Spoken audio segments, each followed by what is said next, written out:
Constructed in 1908 under the Japanese administration, Seodaemun Prison was used to imprison Korean independence movement activists during the colonial period. Thousands of Koreans were unfairly convicted and sent to the prison for their only crime of fighting for the independence of their country. Seodaemun Prison was the setting of countless heinous acts of torture and executions.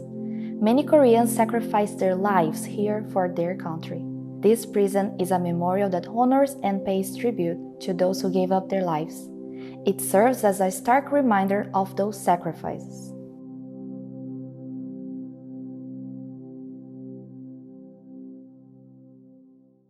Korea was under Japanese rule from 1910 to 1945.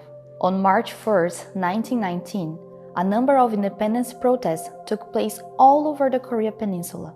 At that time, the number of prisoners in Seodaemun Prison increased from 500 to 3,000. Koreans continued to fight even from inside the prison. A shouting of Manse, short for Long Live an Independent Korea, began at the female cell number 8, which launched collective outbursts from all the rest of the activists packed behind bars. Their voice could be heard all throughout the neighborhood.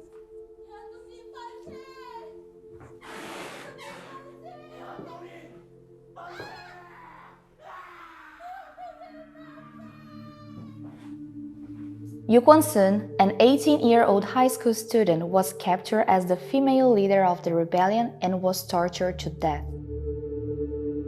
In the basement of Seodaemun Prison, you can find the torture chamber.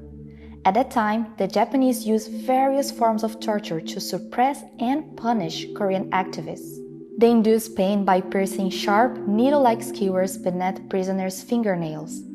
They hung prisoners upside down and forcibly plunged their heads into water to simulate drowning. Others were put inside a box studded with sharp nails so they could be painfully poked and stabbed whenever they shook the box.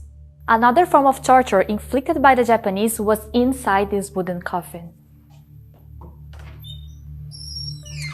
Prisoners were placed in between those walls that were so narrow they could not sit down or even stand up properly. There was no room to move at all inside this coffin. And how long were they forced in there? Well, that was up to the Japanese guards.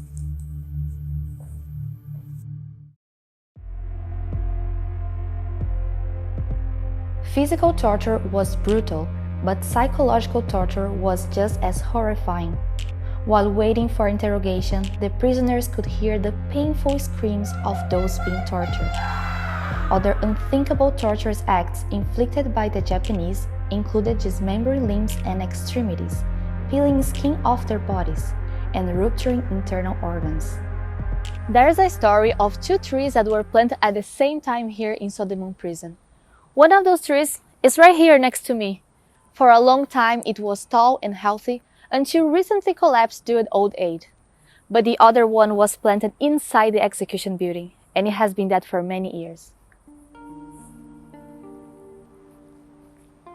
It is said that the captured freedom fighters shed tears of bitterness in front of this tree before heading to their executions, and the plant died from their suffering.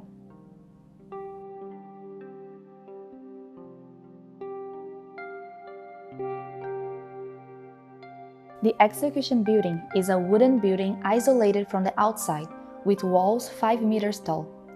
Inside, you can see there is a rope tied to the ceiling, a lever installed on the floor, and seating for a private audience. After the prisoners were hanged, the Japanese disposed of their bodies using a secret tunnel. This is the gate that was used to discreetly dispose of their bodies after execution. If a body showed visible signs of torture, or if it was not appropriate to reveal that a specific inmate had been executed, this gate was used to conceal their activities. When the activists were arrested, there was no investigation by the police and no chance for them to legally defend themselves. Instead, they were sent directly to Seodaemun Prison, where they were interrogated by the Japanese, following Japanese empire laws. The officials who judged them were also Japanese. These Korean people fighting for their country were judged by the very people that had invaded their land. They could appeal the decision. but in the end, they were always given an unfair trial. In total, about 40,000 freedom fighters passed through the front gate of the prison. Of those, more than 400 were executed or died from malnutrition, disease, torture, or other cause while incarcerated. Inmate cards of the independence activists are displayed at the exhibition hall. You can see their pictures, age, address, height, and other personal information listed here. They were people from all different social classes with various jobs, like vendors, nurses, teachers, and more.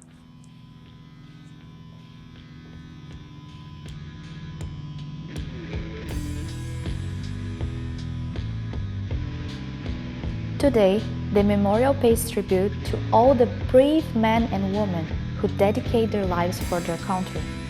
It also serves as a reminder for future generations of a brutal history that must never be forgotten.